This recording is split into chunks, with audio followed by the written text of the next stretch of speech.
is Tallulah et Loulou, and this is our vlog. I'm being very warm to almost said to Tallulah. I'm getting my words mixed up. Loulou was away. She was en vacances in fait. But now she's back, and we're very happy to have her. Bonjour Loulou, bonjour. I was going to say we've got similar hats, but we don't. But anyway, darling, we both are partial to a hat, beret or not. So now, actually, seeing as I've started on a meandering way, it's a very good time to bring in the topic for the vlog, which is how to stay focused. And that was a good example. See, I was just giving you an example of how one can start off on a track, end up being blinded, and then quite confusedly muddle your way through. I was just to give you, in case you didn't really know what I was meaning, but anyway, there we go. There we go, darling. Now, how to stay focused is a very good point. When I first moved to Los Angeles with my small bag of money, sandwich bag full of money, I had $7,000, darling, in a sandwich bag in my handbag, yes. Gosh, that sounded like I was some sort of street urchin. Well, anyway, it's too long a story to get in. You have to buy my book to get into that.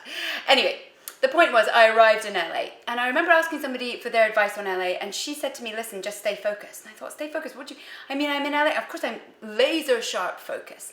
But it actually turned out I was a little like a magpie, darling, because in Los Angeles there are things that happen all the time and that vie for your attention, and before you know it, 6 months can go by and you're still basically thinking about when you were next going to go to Santa Monica and read another book on the beach, which obviously is not conducive to conquering the world, which is what I'm doing now with my sandwich brigade.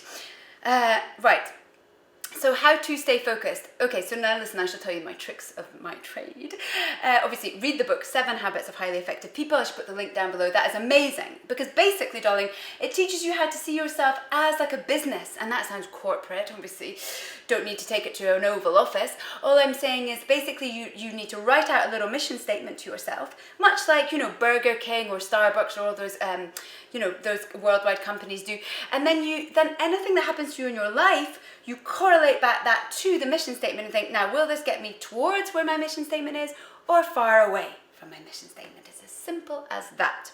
So I very much suggest reading that book. And then, you know, what I would also say is get a goal group.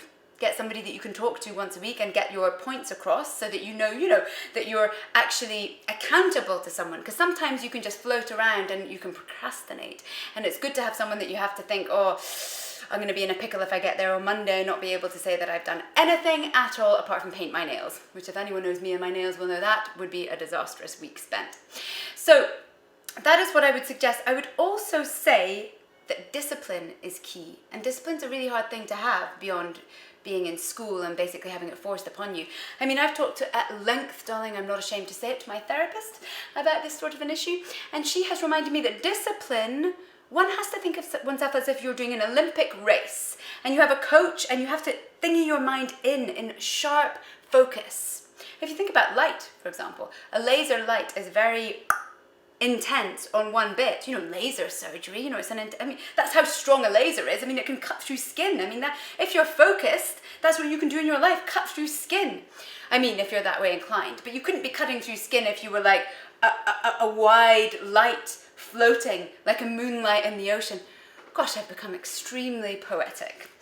I often do, as it happens. If there's any publishers of poems out there, I'd be happy to talk to you about my anthology. Anyway, now listen, bit of bad news here. There is a mental decline that happens to people in general around the age of 45. So in order to keep mentally sharp, therefore focused, I have a sandwich, bien sûr, for you to eat. Yes, it is sardines. Sardines are very good for your mind. On toast with spinach.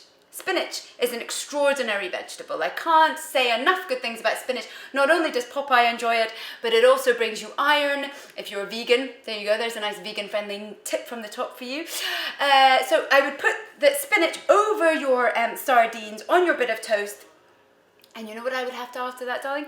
A little cube or half a bar of that very dark chocolate, because that also is very good for your brain. And that is some bonne nouvelle, some good news. Mais oui, merci, and bon appétit.